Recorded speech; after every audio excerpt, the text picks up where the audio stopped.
और ये आत्मा के धन का दान है, आत्मा के ज्ञान का, आत्मा की सिद्धि का और आत्मा की शक्ति का और आत्मा के अमृत का ये सच्चा दान है।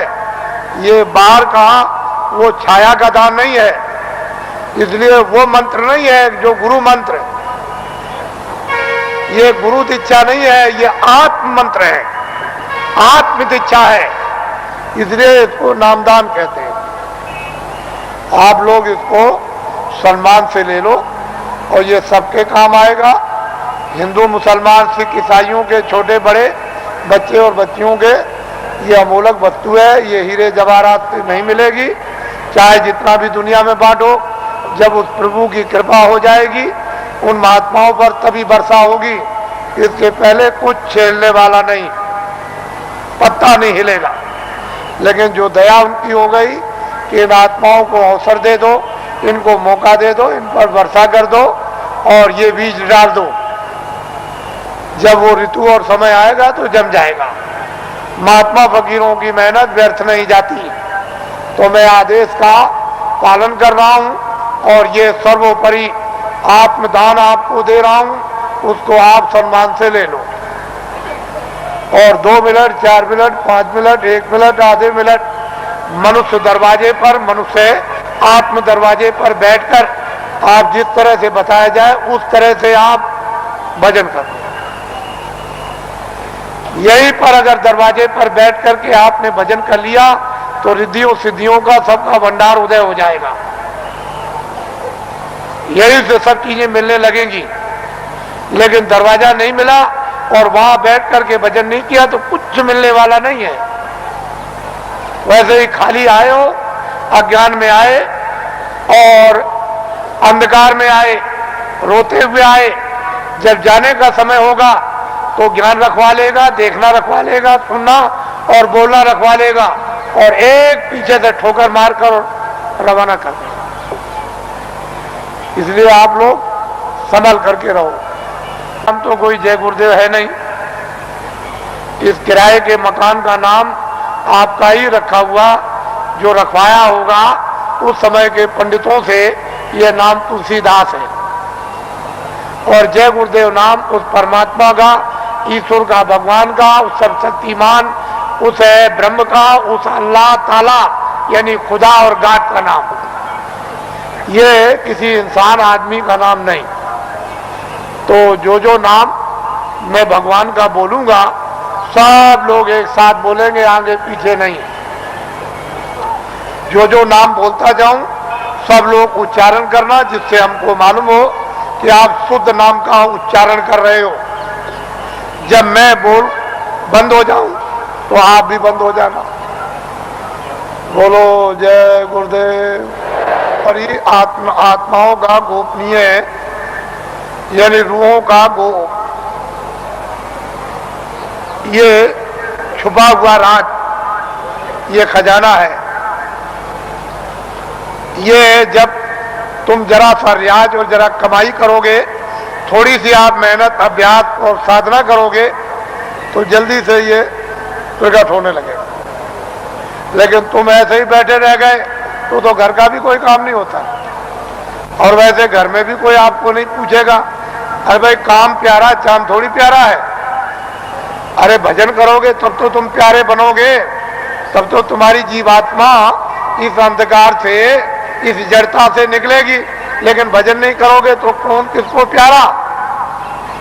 पति स्त्री को जवाब देता है, स्त्री पति को जवाब देती है, माँ बाप बच्चे को जवाब देते हैं। चाम नहीं प्यारा, काम प्यारा।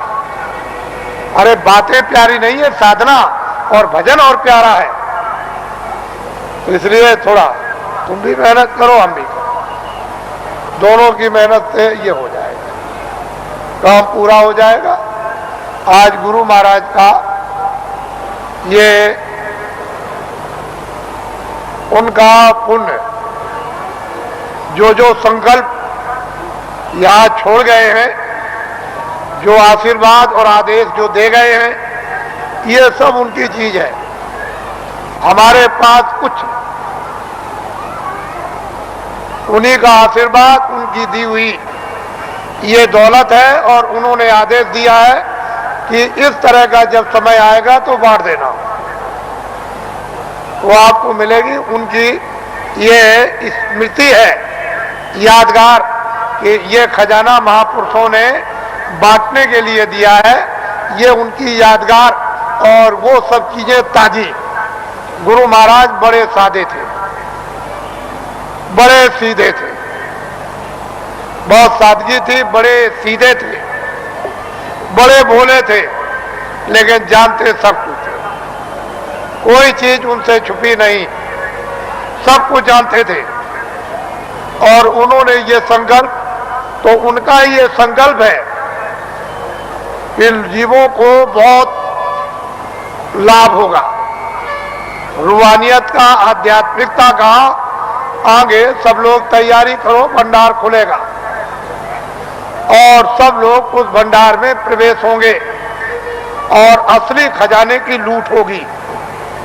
लोग लूटेंगे अपनी अपने दामन, अपनी अपनी झोली, नेत्रों की झोली, नेत्रों का दामन, दिव्य नेत्र की झोली और दिव्य नेत्र का दामन फैलाकर, और माल की, अद्भुत माल की, दैविक माल की, वो खजाने की यानी लुटाई होगी। और हीरे जवाहरात ये उस लुटाई के सामने कुछ नहीं है। वो चेतन हीरे, वो अमृत के हीरे ऐसे बरसेंगे जिसको ये सब के सब इस मनुष्य रूपी मंदिर में अपनी आंखों से वो लुटाई होगी कि जो वर्णन में नहीं आएगी। आपको क्या मालूम है कि आकाश से क्या वर्षा हो रही है? तुमने अपना दरवाजा ही बंद कर रखा, तो वर्षा क्या पता चलेगी? अरे दरवाजा तो खोलो, मुंह तो खोलो, तब वर्षा मालूम हो कि कैसी वर्षा हो रही है अखंड। महात्माओं ने जो कुछ भी वर्णन किया है वो कटु सत्य है, उसमें जरा सा भी कोई गुंजाइश नहीं। तो ये उनकी पुण्यतिथि है और उन्हीं के संकल्प का ये आपको प्रसाद। वो तो देने का एक आधार तो चाहिए, तो कोई आधार आपको, जो आधार है वो आपको दिया जाता है कि इसको आप संभाल करके ले जाएंगे। हो सकता है कि साल भर आपको अवसर न मिले, तो इसको आप प्रसाद को संभाल करके रखेंगे और जरूरत पड़ने पर आप इससे काम लेंगे। अपनी व्याधियों में, परेशानियों में कभी कभी ऐसा भी होता है कि हे मालिक, हमको कुछ नहीं चाहिए, जितने दुख हमारे कर्मों के हों वो जल्दी से जल्दी हमको दे दीजिए, लेकिन प्रार्थना यह है कि बर्दाश्त जरूर दीजिएगा, पर हमको आत्मधन लुटा दीजिए। तो इसलिए भी आत्मधन की लूट के लिए भी प्रसाद खाते हैं, ये तो मुख्य चीज है। लेकिन कभी कभी तरह तरह के कष्ट, तरह तरह की परेशानियां, तरह तरह की हैरानियां परिवार में, बीमारियां परिवार में, बच्चों में और बच्चियों में, पत्नी में और पति में, भाइयों में, माँ में, पिता में, अड़ोसी में, पड़ोसी में, जात में, बिरदारी में, समाज में, दफ्तरों में और राज में और इसमें और उसमें, ये तरह तरह की जो बीमारियां, जो रोग लग गए हैं, उनके लिए भी लाभदायक। लेकिन यह है कि अनुचित उपयोग करोगे तो लाभ नहीं होगा, उचित उपयोग करोगे तो लाभ हो जाएगा। अनुचित क्या उपयोग है कि मैं ये प्रसाद खाता हूं, आज मैं रात को डकैती डालूंगा, मुझे 1 लाख रुपया मिलना चाहिए, ये अनुचित,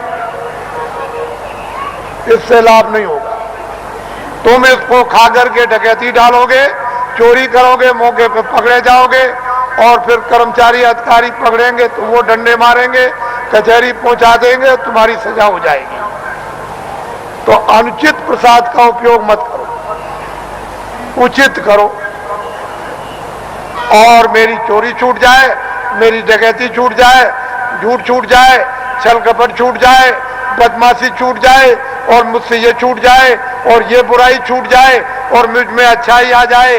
और जब उचित उपयोग करोगे कि मेरी बीमारी चली जाए या मुझे बीमारी में आराम हो जाए, तो इसमें लाभकारी होगा, फायदा। ये इसलिए बातें आपको बताए देता हूं कि आप श्रद्धा से, आस्था से आपने रात को तपस्या की है ठंडी में। हम भी देख रहे हैं, हम कोई ऐसा थोड़ी है कि नहीं। आपको क्या मालूम कि रात को मैं कैसे घूम रहा था? किसी को नहीं पता कि मैं कैसे निकल के, किसी ने नहीं पहचान पाया, कोई भी सड़क पर पहचानने वाला नहीं मिला। तो आपको तो ये जानना चाहिए कि मतलब यह है कि मैं देखता हूं।